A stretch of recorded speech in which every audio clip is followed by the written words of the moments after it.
Fala, meu povo, tudo bem? Eu sou o professor Renato Amigo, seu professor de Química, e hoje eu te convido para assistir mais um vídeo aqui do nosso bloco 4, o bloco das dicas do amigo. E agora, neste final de ano, semana entre Natal e Ano Novo, nós publicamos 3 vídeos de revisão para a segunda fase da prova da FUVEST da Unicamp.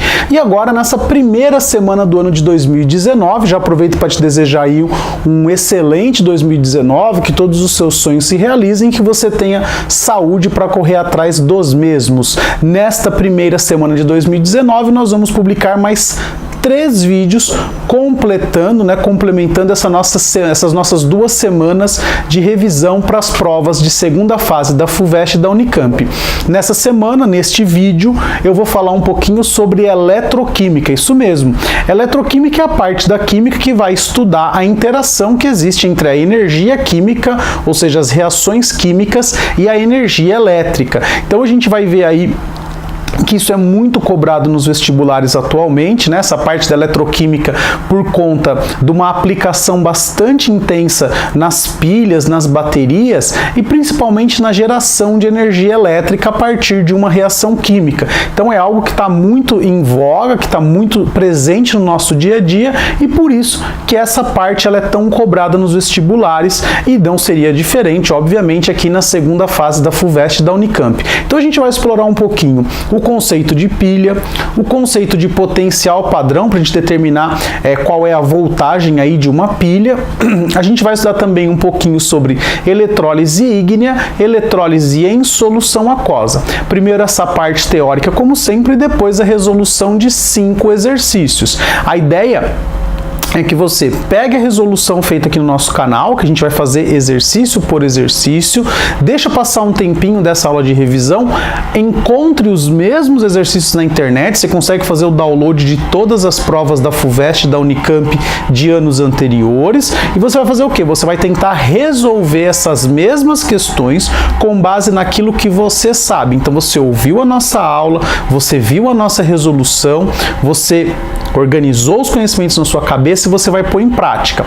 Vai resolver o exercício, tomando sempre cuidado em utilizar sempre o espaço destinado para cada questão que os vestibulares fornecem, tanto a FUVEST como a Unicamp.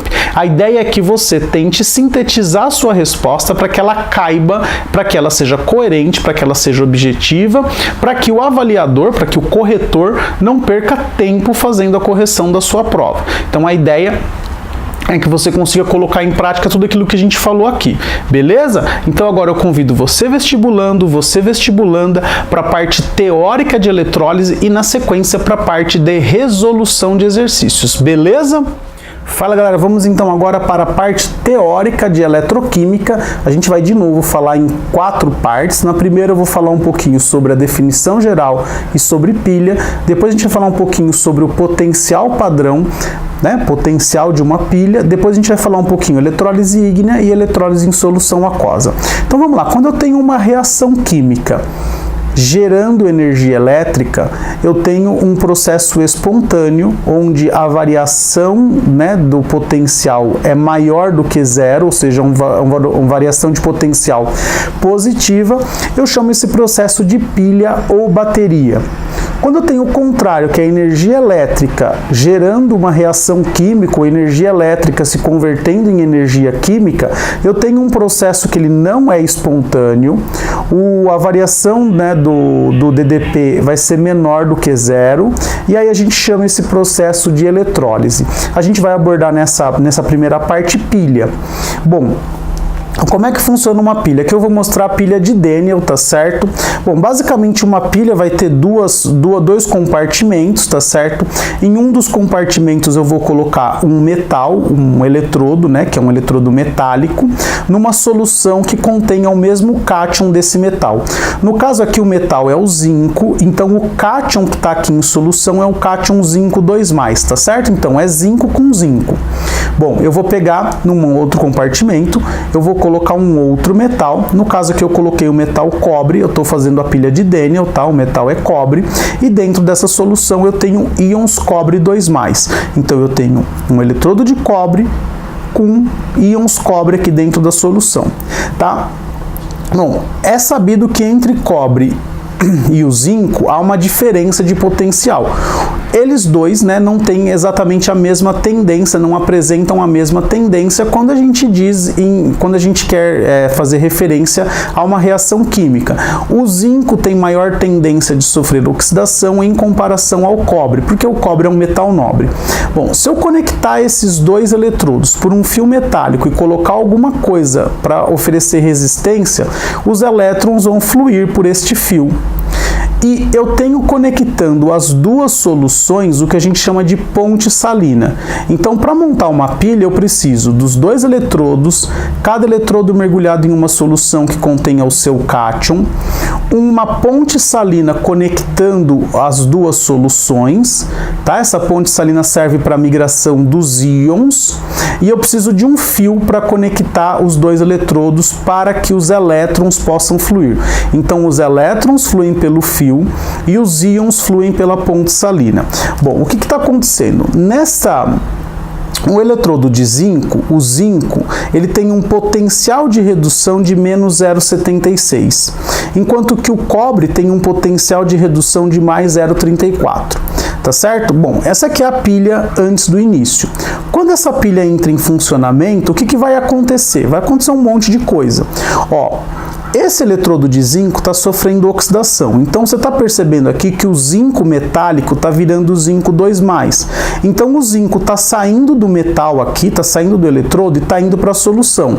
Logo, esse eletrodo vai ser consumido. A gente vai dizer que aqui está ocorrendo uma oxidação.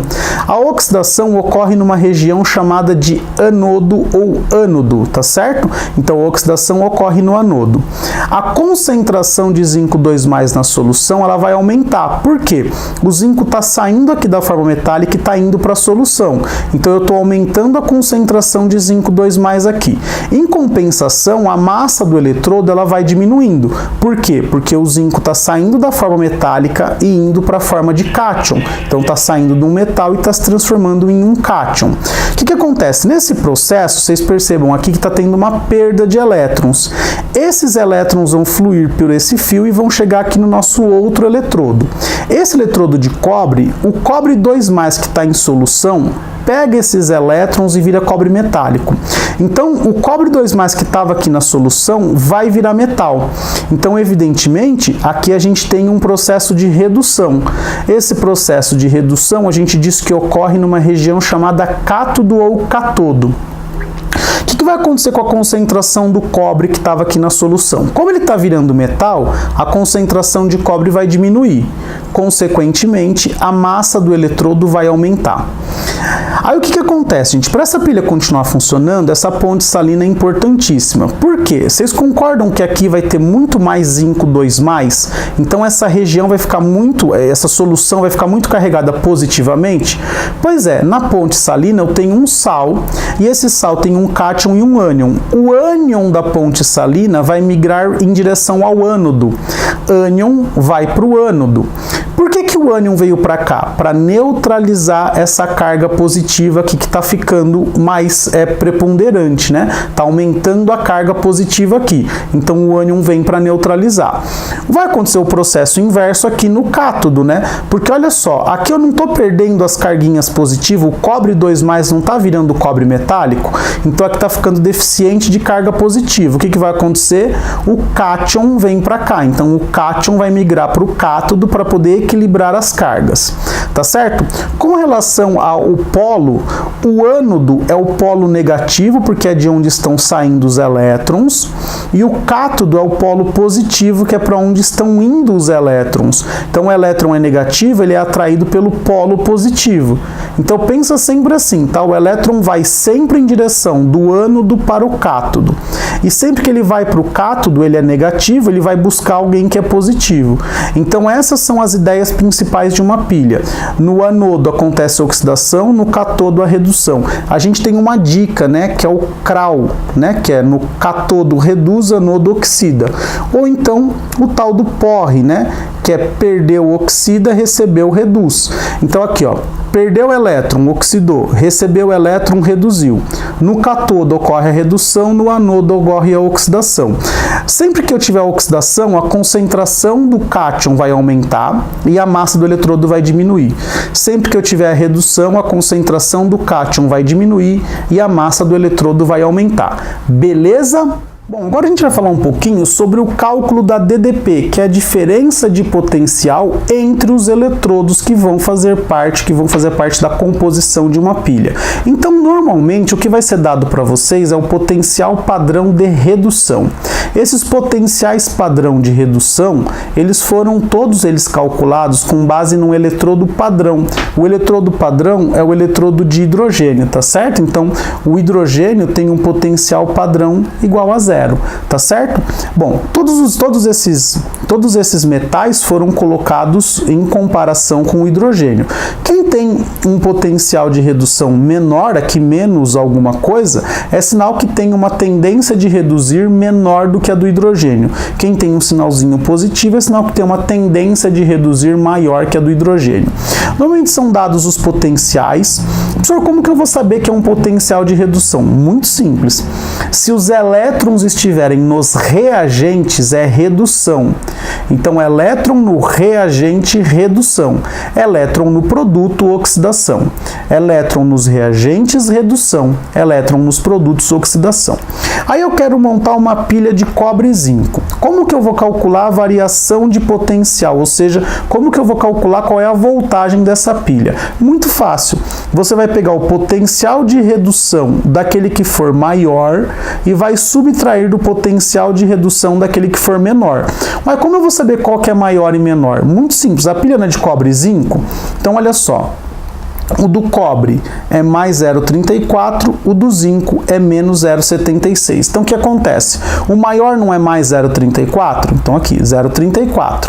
O menor não é menos 0,76? Então, menos 0,76. Então, vai dar 0,34 mais 0,76, 1,1 volt é o potencial da pilha cobre e zinco. Tá certo?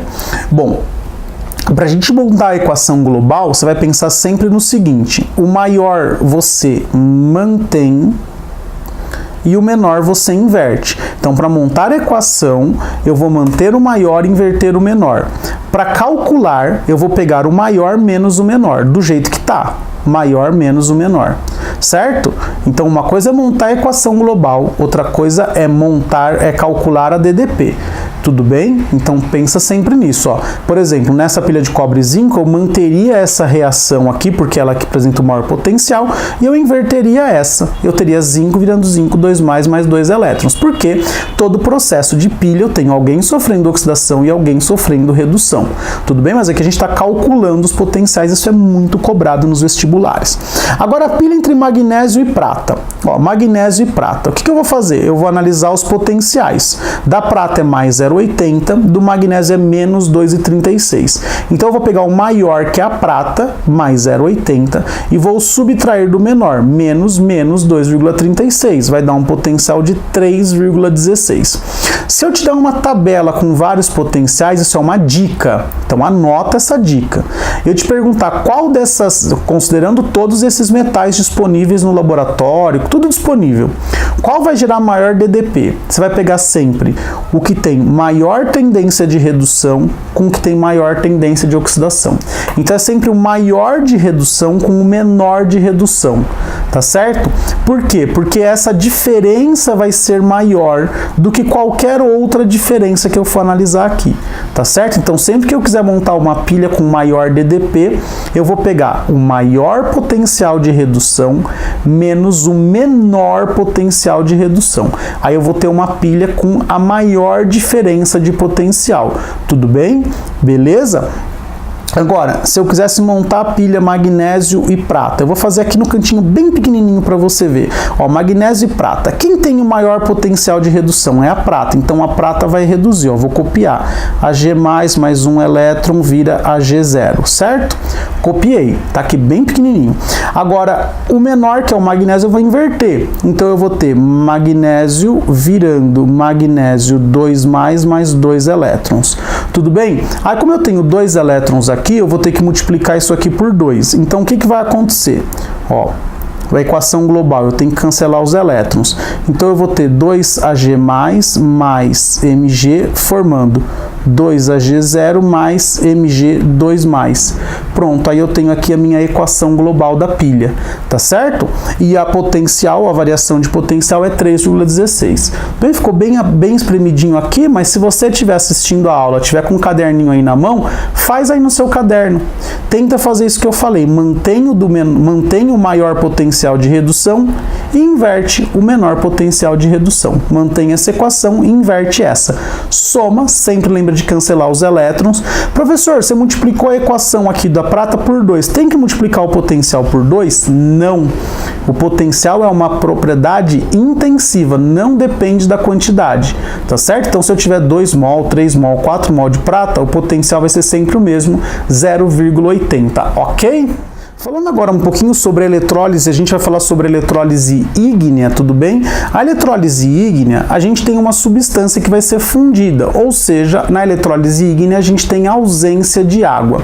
A eletrólise, diferente da pilha, a gente vai ter uma cuba eletrolítica com 2 eletrodos que podem ser eletrodos inertes ou ativos. Eletrodo inerte, ele não participa da reação, eletrodo ativo, ele vai ser consumido durante o processo. Aqui a gente está usando eletrodos inertes. Vocês estão percebendo que o símbolo físico aqui mudou. Aqui eu tenho um gerador de corrente contínua, sempre corrente contínua para a eletrólise, tá certo? Bom, você que é craque na física sabe que este ponto menorzinho aqui é o ponto negativo e o ponto maiorzinho aqui é o ponto positivo, tá certo? É o polo negativo e o polo positivo. Bom, imagina que eu fundi o cloreto de sódio. Então aqui eu tenho o cloreto de sódio, aqueci até a fusão, eu formei o cátion sódio 2+, o cátion sódio mais, desculpa, e o ânion Cl-. Então, cátion sódio mais, ânion Cl-. Beleza? O que vai acontecer? Eles estão espalhados aqui, né, na minha cuba eletrolítica. Quando eu coloco em funcionamento, ou seja, quando eu ligo esse ponto, essa fonte de corrente contínua, os elétrons vão entrar aqui, então aqui vai ficar um polo negativo e aqui vai ficar um polo positivo. Bom, o que vai acontecer? O polo negativo vai atrair quem é positivo, então vai atrair os cátions. Então o cátion vai migrar para o cátodo, mesma coisa da pilha, cátion no cátodo, ânion no ânodo. Lembra na ponte salina lá? Que o cátion da ponte salina migrava para o cátodo, o ânion da ponte salina migrava para o ânodo. Aqui você vai pensar do mesmo jeito. O cátion vai para o cátodo, o ânion vai para o ânodo. Bom, aqui então você percebeu que estava tudo misturado. Agora está bem organizadinho aqui, né? O sódio positivo está no eletrodo negativo. O cloro negativo está no eletrodo positivo. Aqui vai acontecer o que a gente chama de descarga catódica no cátodo e descarga anódica no ânodo. Descarga catódica no cátodo, anódica no ânodo. Qual que é a semi-reação de redução? Redução é sempre no cátodo. Lembra do Croll? Cátodo reduz, anodo oxida? Mesma coisa. Então, quem vai reduzir? O cátion sódio mais. Ele vai receber um elétron, vai virar sódio metálico. Então, neste eletrodo aqui, a gente vai ter a produção de sódio metálico. Já na oxidação, que é o ânodo, o ânion vai sofrer oxidação, a gente vai ter 2Cl- virando Cl2+. Então, aqui no ânodo, eu vou ter a produção de gás cloro. O que acontece? Como eu tenho a oxidação, então está saindo de menos, está virando zero, está aumentando o NOx. Aqui eu tenho a redução, está saindo de mais, virando zero, eu tenho a redução. Bom, eu vou querer encontrar a equação global dessa minha eletrólise. Você percebe que eu tenho 2 cloros aqui? Eu tenho 2 elétrons também, então aqui eu vou precisar de 2 elétrons, vou multiplicar por 2. Eu vou ter 2 sódio mais, eu vou ter que multiplicar essa equação por 2 também. Eu vou cancelar o sódio mais, vou cancelar o Cl-, vou cancelar os 2 elétrons. O que me sobrou? Sobrou que 2 NaCl sólidos vão se transformar em 2 sódios metálicos e cloro gasoso, né? Esse Cl2, esse 2 é aqui embaixo, tá certo? Cl2. Tudo bem? Então aqui formou sódio metálico e cloro gasoso. Essa é a equação global da eletrólise ígnea do cloreto de sódio. Sempre que o exercício falar em eletrólise ígnea, é na ausência de água. O que vai mudar de uma eletrólise ígnea para outra? Vai mudar o cátion, vai mudar o ânion, vai mudar a semi-reação de redução e de oxidação, mas o conceito não muda. O conceito é sempre esse: eletrólise ígnea, ausência de água, substância fundida, gasta muita, mas muita energia, tá certo? Para esse processo ocorrer. Então esse é um processo muito caro. Então, se é muito caro, a gente tem que procurar fazer um processo mais barato, e é o que eu vou falar na sequência da eletrólise em solução aquosa. Bom, falando um pouquinho sobre eletrólise em solução aquosa, é importante você lembrar que a água vai participar sempre e vai disputar com todo o cátion formado e com todo o ânion formado. Vamos lembrar que quando a gente fala em eletrólise em solução aquosa, então eu tenho a água participando tanto no cátodo como no ânodo. Bom, se a água vai participar tanto no cátodo como no ânodo, é sinal que a água pode reduzir e ou oxidar. Então vamos à semi-reação de redução da água e semi-reação de oxidação da água. Eu, se fosse você, decoraria esta reação, essas duas reações. Lá nas minhas aulas teóricas eu dou algumas dicas para vocês não esquecerem ou para vocês poderem fazer essas reações de forma mais simples. Se você quiser, é só ir lá no bloco 2 e assistir a minha aula de eletrólise da água, tá certo? Então eu tenho uma aula lá só para falar da água. Bom, como que é a semi-reação de redução da água? Duas águas vão receber 2 elétrons, porque é redução, então recebe elétron, vai se transformar em H2, então sempre que eu tiver redução da água, eu tenho a produção de gás hidrogênio e de 2 hidroxilas, ou seja, aqui o meio fica básico. Sempre na redução da água, sempre que ocorre redução da água, ao redor do eletrodo que está acontecendo a redução da água, o meio fica básico. Já ao contrário, na oxidação da água, eu tenho as mesmas duas águas que vão se transformar em 4H+, mais O2, mais gás oxigênio, mais 4 elétrons. Bom, se está formando H+, é sinal que o meio vai ficar ácido. Então, ao redor do eletrodo que estiver ocorrendo a oxidação da água, o meio fica ácido. Eu vou produzir gás oxigênio. Presta atenção aqui no tio. Se você for somar essas duas semi-reações, né, você vai multiplicar aqui por 2, né? Então você vai cancelar esses elétrons, você vai ter 4, mas você vai ter 6 águas, vai formar 4H+, mais 2OH-, isso aqui vai cancelar, tá certo? E aí no fim do processo, o que vai acontecer? Você vai ter H2O formando H2 mais O2. Assiste lá a aula de eletrólise d'água que eu faço todas essas reações para você entender depois o porquê que o negócio é assim, tá certo? Por enquanto, como é uma aula de revisão, você tem que saber que na semi-reação de redução da água, eu produzo gás hidrogênio e o meio fica básico. Na semi-reação de oxidação da água, eu produzo gás oxigênio e o meio fica ácido. Bom, como eu tenho água disputando com cátion e com ânion, você tem que saber quem tem prioridade de descarga. Bom, a água vai sempre separar aqui o nosso meio. Aqui na parte de cima eu vou falar do cátion, aqui na parte de baixo eu vou falar dos ânions. Bom, quem tem maior prioridade? Ó, eu tenho a família 1A, a família 2A e o alumínio tendo menor prioridade do que a água. A gente vai lembrar sempre do alcalino terroso e alumínio, tá certo? Alcalino terroso e alumínio perdem para a água, ou seja, se eu tiver cátion da família 1, da família 2 ou cátion alumínio, a água que vai sofrer redução. Se eu tiver qualquer outro cátion, é este cátion que vai sofrer redução. Então, esse cátion vai descarregar. Então, quem tem prioridade de descarga? Qualquer cátion menos os cátions da família 1, da família 2 e o alumínio. Beleza? Bom, e para os ânions? Quem não tem prioridade? Os ânions oxigenados e o ânion fluoreto. Tanto os oxigenados como o fluoreto, eles vão perder para a água. Quem ganha da água? Todos os outros ânions. Bom, como é que funciona um exercício disso? Então eu vou te falar, por exemplo, eu quero fazer a eletrólise do cloreto de sódio em solução aquosa. Bom, então eu vou ter NaCl em água, vai virar Na+ e Cl-. Bom, eu tenho o cátion Na+ e o ânion Cl-. O cátion Na+ vai disputar com a água. Você está vendo aqui, ó, Na+ e água? Quem quem ganha? O Na+, que é da família 1, ou a água? Bom, se o Na+ é da família 1, eu sei que a água vai ganhar. Então a água no cátodo vai reduzir. Qual que é a equação de redução da água? É essa aqui que já estava explicadinha aqui em cima. A gente só vai copiar essa equação.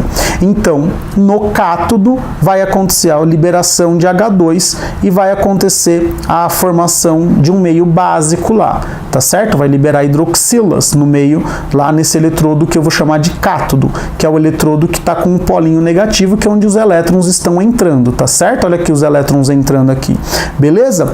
E no ânodo, quem vai estar lá no ânodo? Eu vou ter água, como sempre, e o cloro. Só que o cloro, o ânion cloreto, ele está encaixado aqui nos demais ânions, não é? Então ele tem prioridade em relação à água. Então é o cloreto que vai sofrer a oxidação.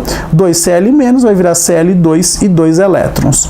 Bom, essa é a ideia da eletrólise em solução aquosa. Quais são os produtos formados na eletrólise em solução aquosa do NaCl? Bom, eu vou produzir H2 no cátodo, vou produzir Cl2 no ânodo, e como está sobrando Na+ e OH-, o que vai acontecer? Eu vou produzir também o NaOH como produto.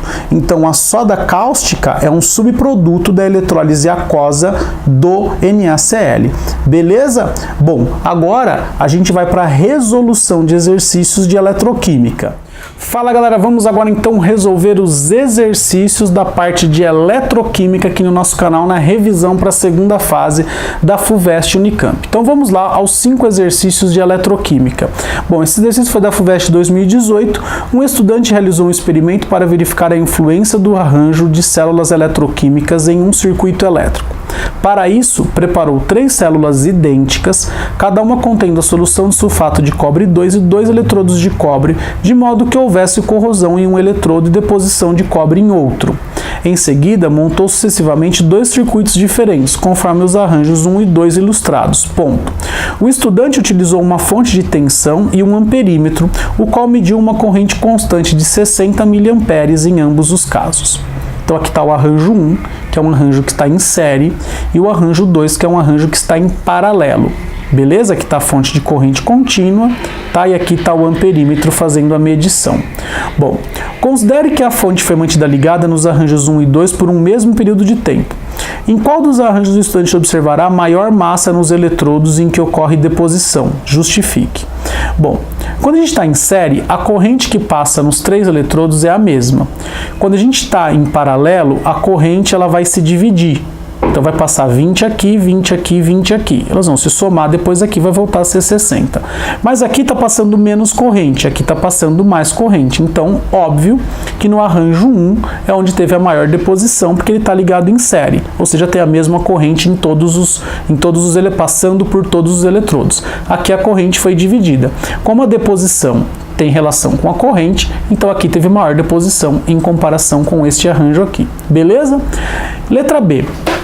Em um outro experimento, o estudante utilizou apenas uma célula eletroquímica contendo 2 eletrodos cilíndricos de cobre de 12,7 gramas cada um e uma corrente constante de 60 mA. Considerando que os eletrodos estão 50% submersos, por quanto tempo o estudante poderá deixar a célula ligada antes que toda a parte submersa do eletrodo que sofre corrosão seja consumida? Aqui são, enfim, o note a dot da FUVEST. Bom, aqui no item B, eu tenho uma célula eletroquímica, então eu tenho aqui uma fonte de corrente contínua, polo negativo, polo positivo. Aqui eu tenho 2 eletrodos de cobre, um vai ser consumido e o outro vai ter a sua massa aumentada, vai se depositar. Bom, aqui a gente está vendo que são os eletrodos ativos numa eletrólise. Bom, eu tenho 12,7 gramas de cada eletrodo, 50% está submerso, então eu tenho submerso 6,35 gramas. No eletrodo que vai ocorrer a corrosão, eu tenho cobre metálico virando cobre 2+, liberando 2 elétrons, tá certo? Bom, então eu tenho essa relação aqui. Eu sei que para cada 1 mol de cobre, eu vou ter a necessidade de 2 mol de elétrons. 1 mol de cobre vale 63,5 gramas. 2 mol de elétrons equivale a 2 vezes 96.500 coulombs. Então, para consumir 6,35 gramas, que é o que está submerso, eu vou precisar de 19.300 coulombs. Bom, eu descobri a carga necessária. Como eu tenho a amperagem, né, como eu tenho a corrente, a intensidade da corrente, e eu tenho a carga, eu descubro qual é o tempo, sempre usando a fórmula, né, da lei de Faraday, o kit, quantidade de carga ou a intensidade de corrente vezes o tempo em segundos. Então, o tempo é igual a quantidade de carga dividido pela intensidade da corrente. Como a carga é 19.300 coulombs e a intensidade da corrente é 60 vezes 10 a menos 3 amperes, eu vou ter um tempo total de 321.667 segundos. Isso mesmo, é muito tempo. Eu traduzi isso aqui em horas, o exercício não pediu, mas eu traduzi. Dá 89 horas, que equivale a 3 dias e 17 horas. Então, para consumir 6,35 gramas de cobre, eu precisaria deixar esse sistema ligado com 60 miliamperes, tá certo? De corrente, durante 3 dias e 17 horas. Bastante tempo, né? Mas essa é a resposta correta para o exercício de número 1 aqui da nossa aula de eletroquímica, da nossa revisão de eletroquímica. Vamos para o exercício de número 2. Também um exercício da FUVEST, só que de 2016. Em uma oficina de galvanoplastia, uma peça de aço foi colocada em um recipiente contendo solução de sulfato de cromo 3, o tal do CR2SO43, a fim de receber um revestimento de cromo metálico. A peça de aço foi conectada por meio de um fio condutor a uma barra feita de um metal X, que estava mergulhado em uma solução de um sal do metal X. As soluções salinas dos dois recipientes foram conectadas por meio de uma ponte salina. Após algum tempo, observou-se que uma camada de cromo metálico se depositou sobre a peça de aço e que a barra do metal X foi parcialmente corroída. A tabela a seguir fornece as massas dos componentes metálicos envolvidos no processo. A barra de aço tinha uma massa inicial de 100, massa final 2,08. A barra do metal X era uma massa inicial de 100, como foi corroída, a massa final 96,70. Letra A. Escreve a equação química que representa a semi-reação de redução que ocorreu nesse procedimento. Bom, redução, deposição do metal. Então, o cromo 3+, recebeu 3 elétrons e reduziu-se a cromo metálico. Esse cromo metálico foi depositado na peça de aço. Então, foi depositado na peça de aço. Então, teve a deposição desse cromo. A reação que aconteceu foi o cromo 3+, ganhou 3 elétrons e depositou, né, na peça metálica. Aí agora ele está falando o seguinte no item B. O responsável pela oficina não sabia qual era o metal X, mas sabia que podia ser magnésio, zinco ou manganês, que formam íons divalentes em solução nas condições do experimento. Determine, mostrando os cálculos necessários, qual desses 3 metais é o X. Bom, primeira coisa que eu vou ter que descobrir é quanto de carga fluiu no meu sistema. Bom, como eu sei que a redução ocorreu, né, que a deposição foi de cromo, e eu sei a massa de cromo, eu vou descobrir quantos elétrons, ou qual foi a quantidade de elétrons que fluiu no meu sistema. Bom, eu sei que é Cr3+ mais 3 elétrons formando cromo, 3 mol de elétrons, 1 mol de cromo, 3 mol de elétrons equivale a 52 gramas, que é 1 mol de cromo. Como depositou 208 gramas de cromo, eu tive um fluxo de 0,12 mol de elétrons. Então eu descobri, na verdade eu não descobri qual foi a carga, né? Eu descobri qual foi o fluxo de elétrons, porque ele não deu o 96.500 lá, né? Se ele desse, eu descobriria a carga, mas enfim, dá na mesma, tá? Só não estou descobrindo a carga, eu estou descobrindo quantos elétrons fluíram pelo sistema. Então, fluiu 0,12 mol de elétrons. Beleza. Se fluiu 0,12 mol de elétrons aqui, fluiu 0,12 mol de elétrons aqui também. Eu sei que esse meu metal X, ele forma um cátion divalente, ou seja, ele vai liberar 2 elétrons. Então, 1 mol do meu X vai liberar 2 mol de elétrons. Bom, 1 mol do X eu não sei quanto é, então eu vou chamar de X gramas, que é a massa molar. Mas eu sei que essa massa se refere é correspondente a 2 mol de elétrons. Como a diferença de massa aqui foi de 3,3 gramas, eu fiz aqui no cantinho, 3,3 gramas equivale a 0,12 mol de elétrons. Porque não foi esse número de elétrons, não foi essa quantidade de elétrons que fluiu no meu sistema? Então eu sei que para 3,3 eu tenho 0,12 mol de elétron. Quando eu tiver 2 mol de elétrons, eu vou ter 1 mol do meu metal. Ou seja, eu vou ter a massa de 1 mol. Fazendo essa regrinha de 3 aqui, eu chego em 55 gramas, que é equivalente ao metal manganês. Beleza? Então esse é um exercício bem interessante, né? Um cálculo bastante simples, mas que se você não tiver antenadão aqui nos conceitos da eletroquímica, você não faz.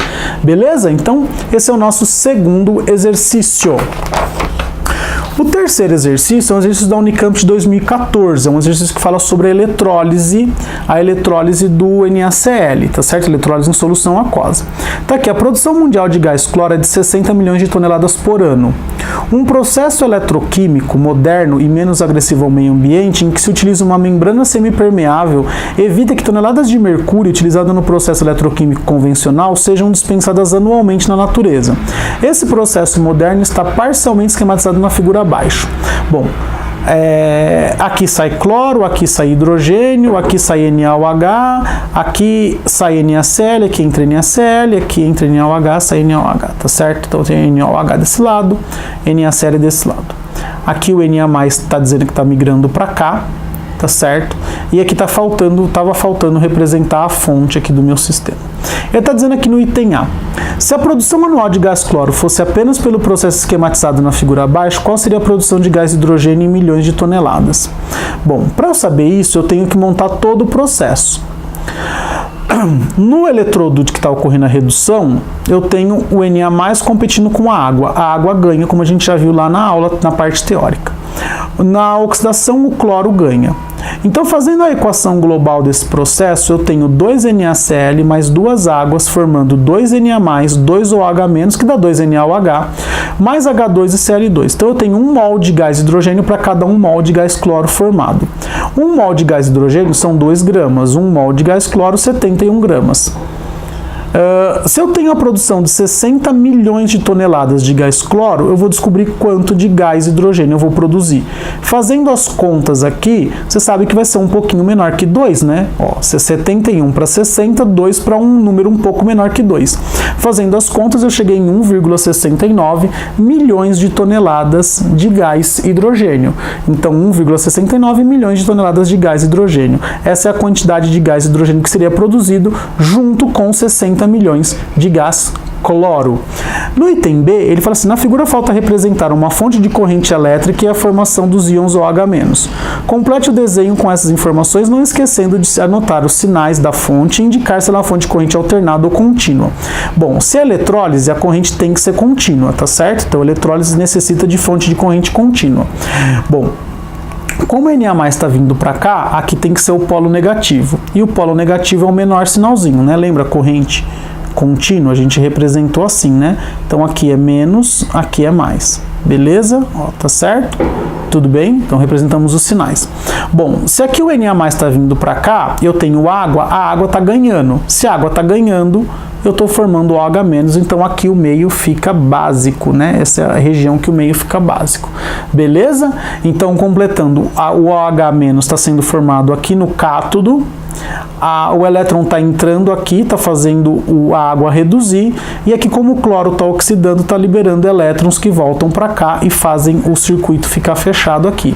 Beleza? Muito simples essa questão. A gente já, na verdade, tinha meio que pré-resolvido ela, né?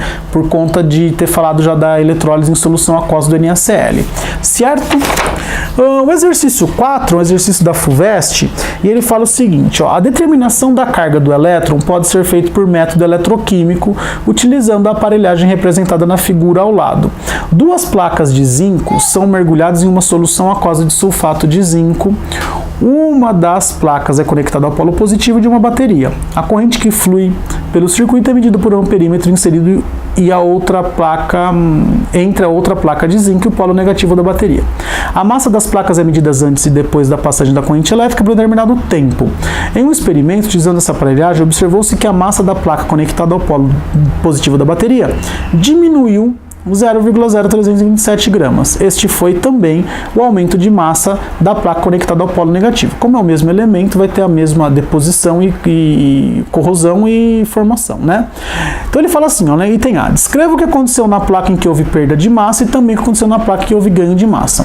Bom, se houve perda de massa, teve uma oxidação, é o polo positivo. Então, se oxidação, o zinco virou zinco 2+, mais 2 elétrons. Na placa que houve ganho de massa, teve uma redução no polo negativo, zinco 2+, mais 2 elétrons, formando zinco metálico. Tá certo? Então aqui é aumento de massa porque formou zinco metálico, aqui perda de massa porque o zinco virou cátion zinco 2+, foi para a solução. Beleza? Item A resolvido. Item B. Calcule a quantidade de matéria de elétrons em mol envolvida na variação de massa que ocorreu em uma das placas do experimento descrito. Bom, eu peguei a placa que teve a corrosão. 1 mol de zinco produz 2 mol de elétrons. 1 mol de zinco equivale a 65,4 gramas, 2 mol de elétrons equivale a 2 mol de elétrons mesmo. A massa que foi consumida, né, foi de 0,0327, equivale a quantos mols de elétron? 0,001 ou 1 vezes 10 a menos 3 mol de elétrons. Beleza? Muito simples isso aqui que a gente também já fez essa conta aí, né, enfim, não tem grandes problemas, tá? Só ajeitar aqui a folha. Dá para enxergar aqui, né, 1 vezes 10 a menos 3 mol de elétrons. Bom, agora no item C ele fala assim, nesse experimento fluiu pelo circuito uma corrente de 0,05 amperes durante 1920 segundos. Utilizando esses resultados experimentais, calcule a carga de um elétron.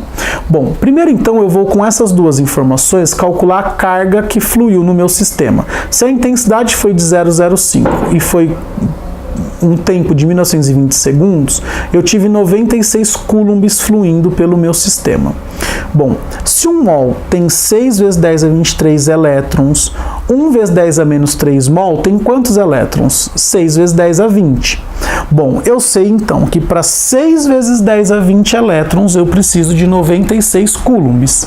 6 vezes 10 a 20 elétrons eu preciso de 96 coulombs. Para um único elétron, quantos coulombs eu tenho equivalente aqui? Então, fazendo essa conta, eu vou chegar em 16 vezes 10 a menos 20 coulombs ou 1,6 vezes 10 a menos 19 coulombs, que é a carga de um elétron, e esse valor a gente já conhece bastante aí dos nossos estudos, tanto na física como na química. Beleza? Exercício 4, então, resolvido, exercício bem bonito, né? O exercício 5, que é um exercício da Unicamp, fala assim, a revista número 126, que é na época que a prova da Unicamp de segunda fase era sempre feita ou em função de uma revista ou em função de alguma historinha, né? Então aqui acho que era a revista da FAPESP, se eu não me engano. A revista número 126 veiculou a notícia sobre uma máquina de lavar que deixa as roupas limpas sem necessidade de usar produtos alvejantes, elimina praticamente todas as bactérias dos tecidos. O segredo do equipamento é a injeção de íons prata durante a operação de lavagem. A corrente elétrica passa por 2 chapas de prata do tamanho de uma goma de mascar, gerando íons prata que são lançados na água durante os ciclos de limpeza. Item A. No seu site, o fabricante informa que a máquina de lavar fornece 100 quadrilhões, ou seja, 100 vezes 10 a 15, de íons prata a cada lavagem. Considerando que a máquina seja utilizada 3 vezes por semana, quantos gramas de prata são lançados no ambiente em um ano, ou seja, 52 semanas? Vamos lá, várias regrinhas de 3.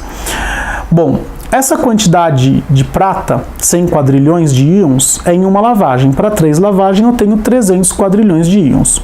Esses 300 quadrilhões em uma semana, em 52 semanas, 15.600 vezes 10 a 15 quadrilhões, ou 1,56 vezes 10 a 19.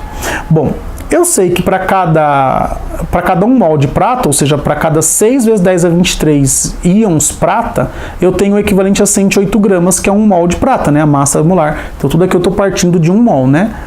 1 mol equivale a isso e equivale 1 mol de cátion prata, né? Equivale a 6 vezes 10 a 23 unidades e equivale a 108 gramas. Bom, se 6 vezes 10 a 23 vale 108, 1,56 vezes 10 a 19 vale Z. Z dá igual a 28 vezes 10 a menos 4, ou 2,8 vezes 10 a menos 3, ou míseras 2,8 miligramas de prata. Então, para ficar lavando durante um ano, usando 3 vezes por semana essa máquina mega moderna, a gente vai gastar só 2,8 miligramas de prata. Olha só que maravilha. No item B, olha o que ele pede. Considere que a liberação de íons prata em função do tempo está de acordo com o gráfico a seguir. Calcule a corrente em amperes em que a máquina está operando na liberação dos íons. Mostre o seu raciocínio. Bom, então aqui eu escolhi um tempo e uma quantidade em mol de prata. Então eu vou descobrir o quê? Eu sei que a G+, mais um elétron vira prata metálica, 1 mol de prata, 1 mol de elétrons, 1 mol de prata, 96.500 coulombs, que ele deu aqui. 2 vezes 10 a menos 15 mol de prata equivale a X coulombs. Deu 1,93 vezes 10 a menos 10 coulombs, ou seja, uma quantidade muito baixa de carga. Agora eu vou descobrir a intensidade da corrente. A intensidade da corrente é igual à quantidade de carga dividido pelo tempo. Bom, o tempo aqui foi de 1000 segundos, né? E a intensidade da corrente, a quantidade de carga, é 1,93 vezes 10 a menos 10, não é? Bom, fazendo essa conta, o que a gente chega? Que a intensidade da corrente é de 1,93 vezes 10 a menos 13 coulombs por segundo, ou amperes, tá certo? Olha só como é baixa a intensidade da corrente, 1,93 vezes 10 a menos 13. Beleza, meus amigos, minhas amigas? Com isso nós chegamos ao final aí de mais uma aula de revisão aqui no nosso canal, revisão de eletroquímica.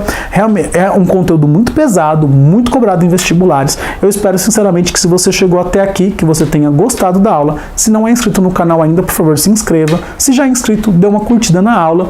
Se você conhece alguma outra pessoa que vai prestar essa prova também, segunda fase da FUVEST ou da Unicamp, compartilha com seus amigos aí nas suas redes sociais esse vídeo. Se você tem alguma dúvida, sugestão, crítica ou elogio para o nosso canal, é só deixar um comentário aqui no vídeo ou mandar um e-mail para mim no quimicadoamigo@gmail.com, quimicadoamigo@gmail.com. Sempre é um prazer receber e responder as suas dúvidas. Agora, se você se inscreveu, curtiu, comentou e compartilhou, eu só tenho que te agradecer e dizer beijo, tchau!